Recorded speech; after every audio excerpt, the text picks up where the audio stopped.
by Chris Van Allsburg.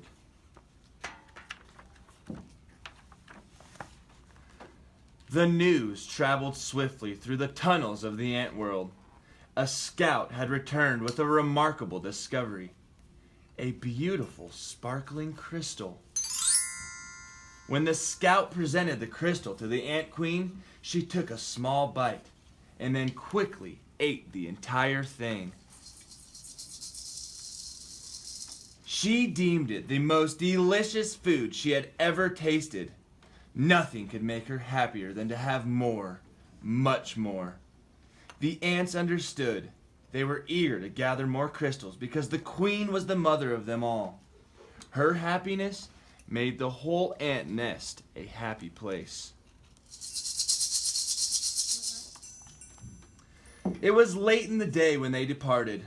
Long shadows stretched over the entrance to the ant kingdom. One by one, the insects climbed out, following the scout, who had made it clear. There were many crystals where the first had been found, but the journey was long and dangerous. They marched into the woods that surrounded their underground home. Dusk turned to twilight, twilight to night. The path they followed twisted and turned, every bend leading them deeper into the dark forest.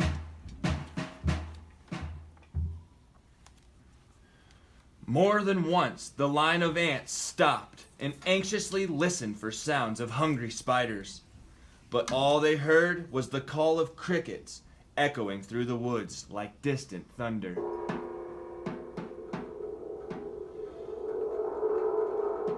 Dew formed on the leaves above. Without warning, huge, cold drops fell on the marching ants. A firefly passed overhead that for an instant lit up the woods with a blinding flash of blue-green light. At the edge of the forest stood a mountain. The ants looked up and could not see its peak. It seemed to reach right to the heavens, but they did not stop. Up the side they climbed, higher and higher. The wind whistled through the cracks of the mountain's face.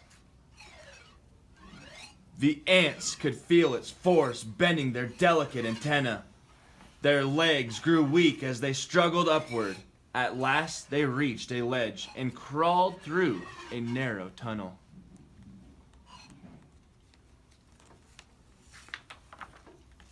When the ants came out of the tunnel, they found themselves in a strange world. Smells they had known all their lives, smells of dirt and grass and rotting plants, had vanished. There was no more wind, and most puzzling of all, it seemed that the sky was gone. They crossed smooth, shiny surfaces, then followed the scout up a glassy, curved wall. They had reached their goal. From the top of the wall, they looked below to a sea of crystals.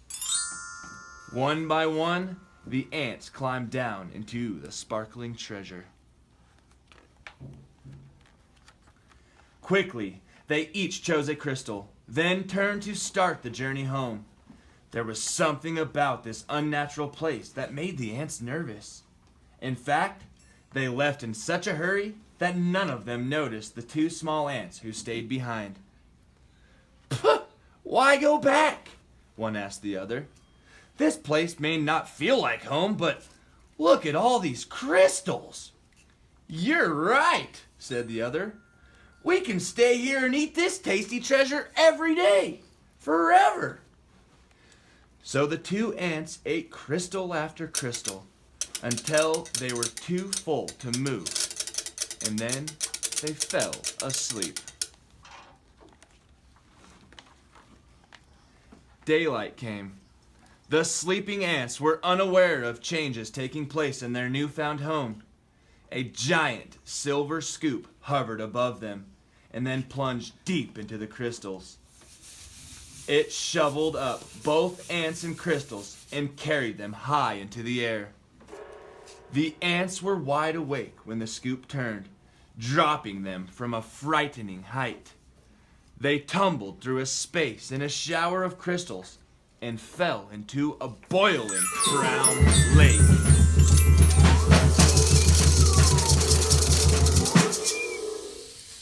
Then the giant scoop stirred violently back and forth.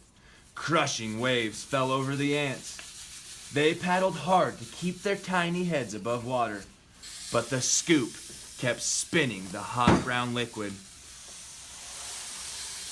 Around and around it went, creating a whirlpool that sucked the ants deeper and deeper. They both held their breath and finally bobbed to the surface, gasping for air and spitting mouthfuls of the terrible, bitter water.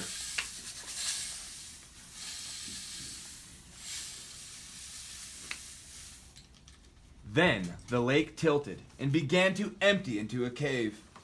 The ants could hear the rushing water and felt themselves pulled toward the pitch-black hole. Suddenly, the cave disappeared and the lake became calm. The ants swam to the shore and found that the lake had steep sides. They hurried down the walls that held back the lake. The frightened insects looked for a place to hide, worried that the giant scoop might shovel them up again. Close by, they found a huge round disc with holes that could neatly hide them. But as soon as they had climbed inside, their hiding place was lifted, tilted, and lowered into a dark space. When the ants climbed out of the holes, they were surrounded by a strange red glow. It seemed to them that every second, the temperature was rising. It soon became so unbearably hot that they thought they would soon be cooked. But suddenly, the disc they were standing on rocketed upward, and the two ants went flying through the air.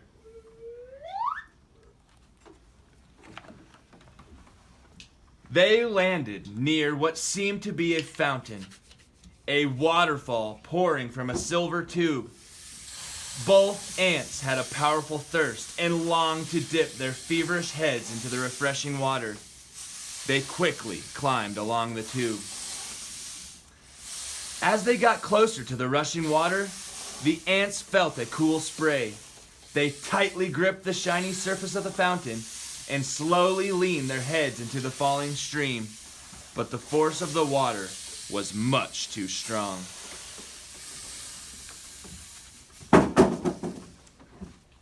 The tiny insects were pulled off the fountain and plunged down into a wet, dark chamber.